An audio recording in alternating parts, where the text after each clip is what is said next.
Yo, what is going on, guys? Welcome back to the channel. It is Professor Anime. Welcome back to yet again another video. Today I am bringing you my Boruto Naruto Next Generations episode 41 review. So, without further ado, let us jump into it.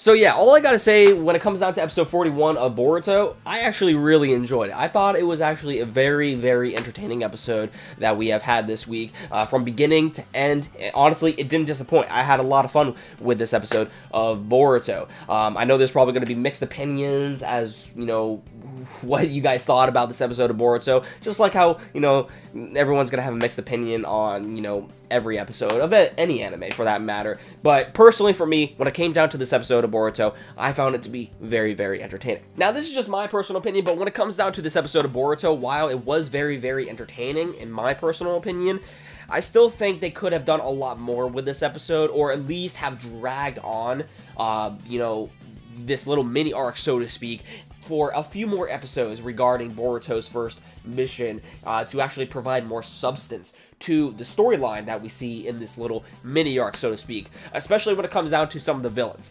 The villains, if they have gotten fleshed out a whole lot more, this, you know, set up to this whole deed thing, as well as, you know, just these past two, you know, episodes in general of Boruto, would have been a whole lot more interesting, in my personal opinion. So basically what I'm trying to say is that when it comes down to these few episodes of Boruto that we actually got regarding this little mini arc, so to speak, there was definitely a lot of potential right here, but it just kind of fell a little bit short. It didn't really disappoint, but it did felt, you know, like it did not really execute the way I expected it to. So yeah, in my personal opinion, if they would have just, you know, fleshed out the villains a whole lot more, put a lot more focus onto them, like even if they dedicated an episode dedicated to the villains solely and their motivations a whole lot more, I personally would have gotten more satisfaction from this little mini arc. But sadly, they didn't really go through it, you know, 100%. You know, they did do a good job with the presentation of the very first, you know, mission of Boruto and the gang, but it just felt a little short. But yo, I gotta say, there was a lot of good points in this episode as well that I personally really enjoyed, especially seeing my boy KONOHAMARU go in and actually use the Rasengan, you know, which is what I was hoping for was going to be shown in this episode, because throughout the episode, as we actually see KONOHAMARU fight throughout the villains, I'm like, yo, please use the Rasengan. Please use the Rasengan. I want to see it. I want to see it, you know, because, you know, Naruto taught KONOHAMARU the Rasengan, and just to see the amount of destruction that he could have caused to that villain in that one scene, you all know what I'm talking about. Like, it just would have been so awesome, you know, or what, it was awesome in general, just seeing how the guy literally shat his pants because of, you know, just seeing on how Konohamaru's, you know, strength is. It was just ridiculous. And personally, I gotta say right now, older Konohamaru over, you know, younger Konohamaru any day. I just gotta say that right now. Konohamaru back in the original Naruto series was, you know, very annoying, you know, but when it comes down to older Konohamaru, I like him. I like him a lot. And also, regarding KONOHAMARU, when it comes down to him, you know, actually being successful with, you know, basically leading Mitsuki, Sarada, and Boruto within their very first mission, he actually gets, you know, technically, you know, not promoted, so to speak, but basically he gets set up to the point to where Naruto proclaims him as the new Team 7 leader. So I'm like, yo, that's actually very, very sick. So technically, you know, the new leader that we're going to see going on missions with Boruto, Sarada, and Mitsuki, we're actually going to see KONOHAMARU a whole lot more in this series of Boruto as they go on more missions. So that is actually something that is going to be pretty cool, because back in the original Naruto series, we really didn't see a whole lot from KONOHAMARU. We really didn't, because he was a very minor character. But in Boruto, it seems as though maybe they are, you know, trying to force him to, you know, be put a little bit more focus on regarding, you know, the Team 7, the new Team 7's development and stuff.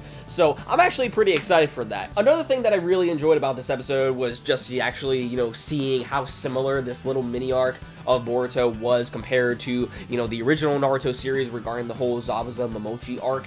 You know, if anybody remembers that arc, you will know how iconic that was to, you know, the Naruto series. But regarding this Boruto series, while, you know, this arc was, you know, good, I would say it was good.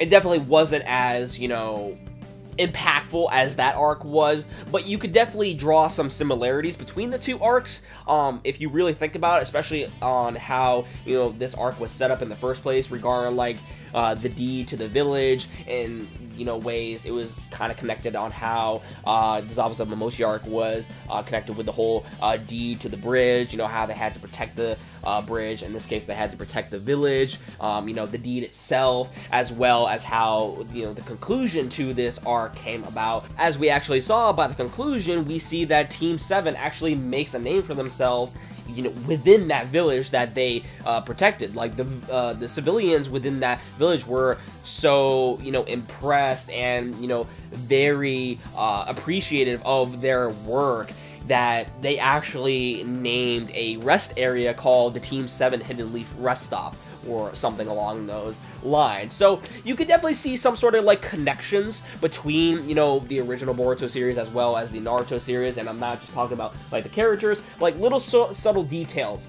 like that you can kind of pick up on. But I mean, it does seem as though, you know, when it comes down, despite the fact that I think, you know, Boruto is still kind of annoying, it at least seems as though he is developing a little bit, you know, especially we see a little flashback in this episode of him, you know, thinking of his father regarding the whole, you know, how he's such an iconic individual who looks over the Hidden Leaf Village and protects, like, what he has to go through in order to protect, you know, everyone within the village, how he's responsible for all that. Boruto is actually beginning to realize on why, you know, his father does these things. So, you know, later down the line, it's still going to take some time, you know, just judging on how, you know, Boruto is, but it does seem as though he is starting to become a little bit more appreciative towards his father and realizing what he is actually going through and why it may not seem as though he's putting all the focus on, you know, his own child. It's not because, you know, he is avoiding his child, it's because of the fact of just the amount of responsibility that he has as a very important figure within the village. And also just to see, you know, Boruto's, you know, teamwork that he actually went through regarding Sanada and Mitsuki as well. You know, he actually used teamwork for once and did not, you know, go full on, you know, head over heels of just like doing his own little thing regarding the whole confrontation that he had with Hidari. I think that was the villain's name. I mean, he learned from his mistake, you know, regarding the last episode of Boruto. However, that still doesn't mean that his personality has completely changed, you know, because as we see in the conclusion to this episode with him talking with, you know, Iwabe and Shikadai, he is gloating at the fact that he's like, I am the one who, you know, basically did everything in the mission. Appreciate me. Just call me great.